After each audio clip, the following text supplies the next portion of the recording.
Hello guys, कैसे हो आप सब। आई होप सब अच्छे होंगे। आज लेके आए हैं 13वां अध्याय। तो अध्याय शुरू करने से पहले अगर आप महाकाल के भक्त हैं तो कमेंट बॉक्स में जय महाकाल जरूर लिखना। आज हम 13वां अध्याय कार्तिक महोत्सव का पढ़ेंगे।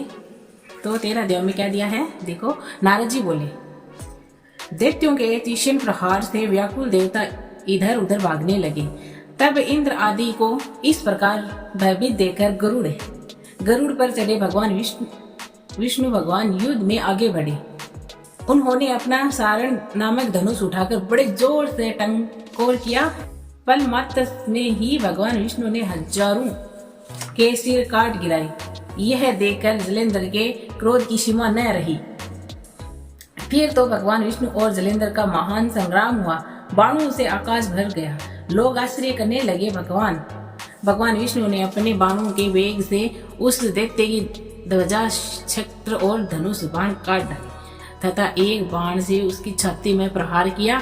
इससे व्यथित हो उसने अपनी प्रचंड गदा उठा गरुड़ के मस्तक पर दे मारे। गरुड़ पृथ्वी पर गिर पड़ा। साथ ही क्रोध से उस दैत्य ने होठ काटे और भगवान विष्णु की छाती में एक तीक्ष्ण बाण मारा। इसके उत्तर में भगवान विष्णु ने उसकी गदा काट दी और अपने सारंग धनुष पर बाण चढ़ाकर उसको बींधना प्रारंभ किया। जलेंद्र भी उन पर अपने पेन बाण बरसाने लगे। उसी समय जलेंद्र ने भगवान विष्णु को कई पेने बाण मारकर विष्णु धनुष को काट दिए। धनुष कट जाने पर भगवान ने गदा ग्रहण कर ली और शीघ्र ही जलेंद्र को खींच कर मारी भी, परंतु उस अग्निवत अमोद गदा की मार से भी वह चलायमान न हुआ और मंदोदर हाथी के समान उसे योनि गदा की मार को फूल की माला की जाना।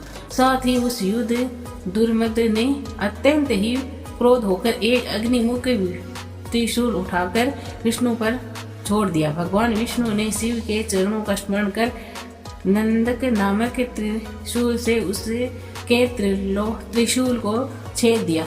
जलेंद्र ने झटकर भगवान विष्णु की छाती में एक मुष्टिक मारा। उसके उत्तर में भगवान विष्णु ने भी उसकी छाती पर अपनी मुष्टिका का प्रहार किया। फिर दोनों घुटने टेक कर बाणों और मुष्टकों से युद्ध करने लगे। कितने ही देर तक भगवान विष्णु उसके साथ युद्ध करते रहे। वह कुछ श्रमित से हो गए।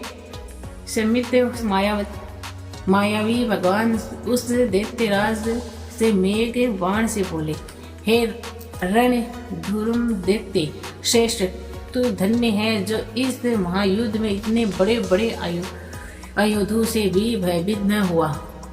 तेरी इस युद्ध में मैं बड़ा प्रसन्न हूँ। तू जो चाहे मांग, मैं अत्यंत वस्तु भी आज तुम्हें दे दूंगा। मायावी भगवान विष्णु की ऐसी वाणी सुनी कर जलेंद्र ने कहा, हे भावुक, यदि आप मुझे पर प्रसन्न हैं तो यह वर दीजिए कि आप मेरी बहन के साथ तथा अपने सारे कुटुंबियों सहित मेरे घर पर निवास करेंगे। नारद जी कहते हैं, उसके ऐसे वचन सुनकर भगवान विष्णु को खेद तो हुआ, किंतु उसी क्षण उन देवज ने तथास्तु कह दिया। अब भगवान विष्णु सब देवताओं के साथ जलेंद्रपुर में जाकर निवास करने लगे। जलेंद्र अपनी बहन लक्ष्मी और देवताओं सहित भगवान विष्णु को वहां पाकर बड़ा प्रसन्न हुआ। फिर तो देवताओं के पास जो रत्न आदि थे उनके स्थानों पर दैत्यों को स्थापित कर जलेंद्र पृथ्वी पर आया। निशुंभ को पाताल में स्थापित कर दिया और देव दानव यज्ञ गंधर्व सर्प राक्षस मनुष्य आदि सबको अपना वशवर्ती बनाकर त्रिभुवन पर शासन करने लगा। उसने धर्मानुसार पुत्रों के समान प्रजा का पालन किया। उसके धर्मराज्य से सभी सुखी थे। 14वां अध्याय। नारद जी बोले, हे राजन, तब उसको इस प्रकार धर्मपूर्वक राज्य करते देख कर देवता क्षुब्ध हो गए। उन्होंने देवाधिदेव भगवान शंकर का मन में स्मरण करना आरंभ कर दिया। कितने ही प्रहार से स्तुति की, तब भक्तों की कामना पूर्ण करने वाले भगवान शंकर ने नारद जी से बोला कर देव कार्य करने की इच्छा से उनको देवपुरी भेजा। शंकर भगत नारद भगवान शंकर जी आज्ञा से देवपुरी में गए। इंद्र आदि सभी देवता व्याकुल होकर शीघ्रता से उठकर श्री नारद जी की स्तुति करने लगे। उत्कंठा भरी दृष्टि से सब ने नारद जी की ओर देखा। अपने सब दुखों को कहकर उन्होंने नाश करने वाली प्रार्थना की। नारद जी ने कहा, मैं सब कुछ जानता हूँ, इसीलिए अब मैं दैत्यराज जलेंद्र के पास जा रहा हूँ। ऐसा कहकर और देवताओं को आश्वासन कर श्री नारद जी जलेंद्र की सभा में गए। जलेंद्र ने श्री नारद जी के चरणों की पूजा कर हंसते हुए कहा, हे ब्राह्मण, कहिए आप कहाँ से आ रहे हैं और कहाँ पर आपने क्या क्या देखा है, यहाँ कैसे आए हैं? मेरे योग्य जो सेवा हो उसके लिए आज्ञा दीजिए।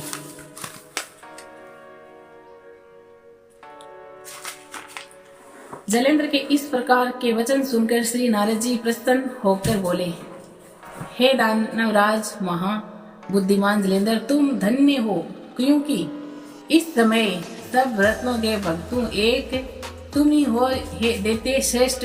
अब आप मेरे आगमन का कारण सुनिए कि जिसके लिए मैं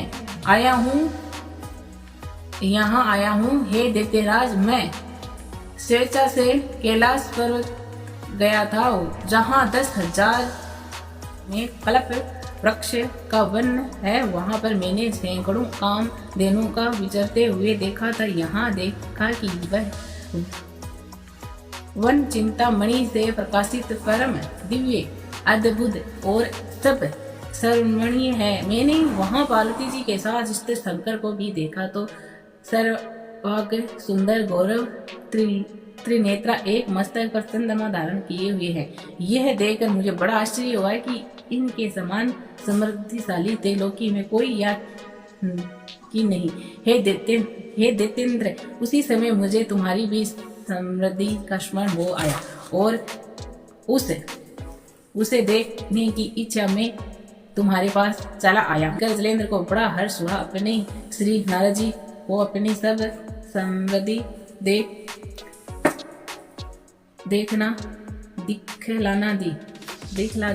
दिखला दी। उसे देख देवता का कार्य करने के इच्छुक शिव प्रेरित श्री नारद जी ने जलेंद्र की बड़ी प्रशंसा से कहा, निश्चय ही तुम त्रिलोकपति होने के योग्य थे।